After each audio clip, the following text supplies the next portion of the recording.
tentang 4 golongan sebagaimana disabdakan oleh Rasulullah sallallahu alaihi wasallam, 4 golongan ini tidak dimasukkan ke dalam surganya Allah, diharamkan dari surganya Allah, dan juga diharamkan daripada kenikmatan-kenikmatan yang ada di surganya Allah subhanahu wa ta'ala.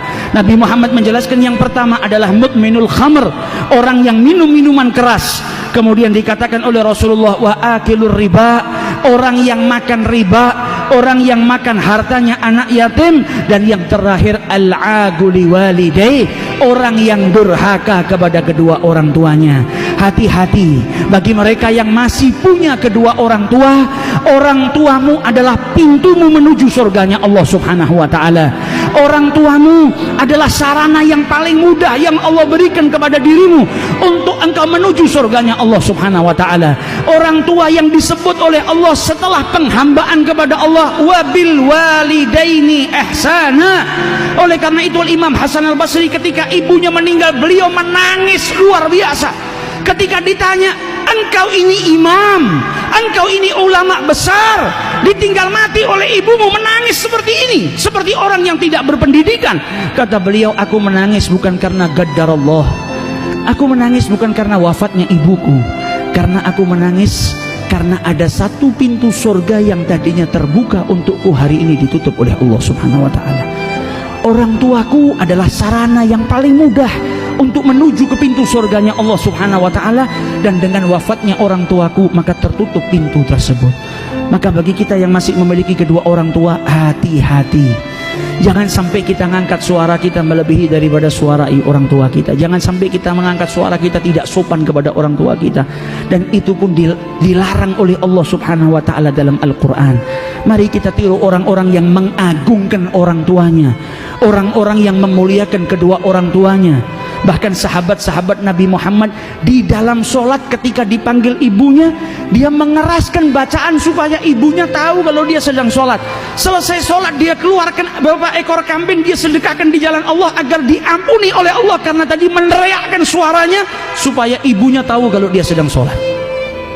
Bukan berteriak kurang ajar, tapi jaga yang luar biasa. Sayyidina Hasan bin Ali bin Abi Thalib tidak mau makan dengan ibunya Fatimah, sehingga Sayyidah Fatimah bertanya, malaka ya Hasan, kenapa engkau wahai Hasan tidak mau makan dengan ibumu? Maka kata Hasan, wahai ibu, saya takut kalau saya mengambil makanan yang kau ingin makan, sehingga akhirnya saya tergolong sebagai anak yang durhaka kepada kedua orang tuanya. Makanan yang dilirik oleh ibunya, yang mungkin ibunya mau ambil, dia takut kalau makan bersama ia ambil makanan yang ingin diambil oleh ibunya. Mereka orang-orang yang hatinya hidup, mereka orang-orang yang berjuang untuk mendapatkan kemuliaan daripada Allah subhanahu wa ta'ala. Maka dari itu kesempatan bagi kita yang masih memiliki kedua orang tua, muliakan, cintai, berbaktilah kepada kedua orang tua agar kita mendapatkan surganya Allah subhanahu wa ta'ala. Kemudian dilanjut oleh beliau, dan orang yang lagi dilaknat oleh Allah subhanahu wa ta'ala dan tidak akan dimasukkan ke dalam surganya Allah subhanahu wa ta'ala adalah orang yang memutus tali silaturahmi.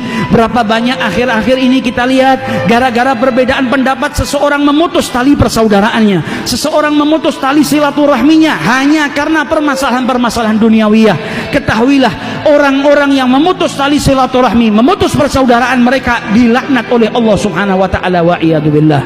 Bahkan Nabi Muhammad diriwayatkan oleh Al-Asbahani, ketika Nabi duduk beserta para sahabatnya, Nabi berkata kepada orang-orang yang duduk bersama beliau, la yujalisuna al-yawm qati'ur rahim.